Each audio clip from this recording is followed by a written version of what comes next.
What would be the one or two top things, words of advice you would give a couple who's dating and they think they're trying to figure out if this person might be the one? So I'll jump really real big and real high here.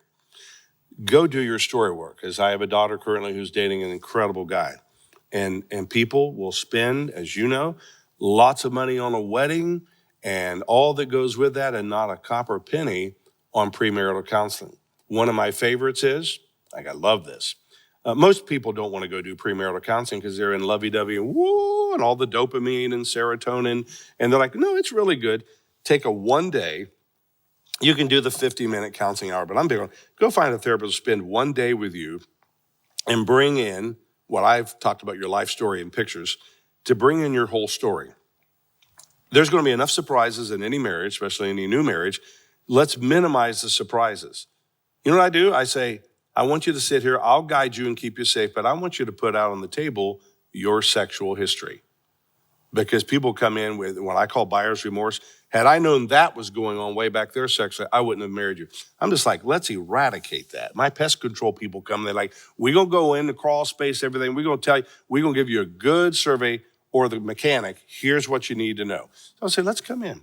Let's be honest about it. I've had people go, I will tell you right now, we're engaged. I will not tell my sexual history. I'm like, oh, let it leak out, and that'll be fun one day. So do your story work, get to know that. Talk about the impact, the rules, the thoughts of family, mom and dad that you grew up under, mom and dad you grew up under. Talk about expectations. Talk about sexpectations in the marriage.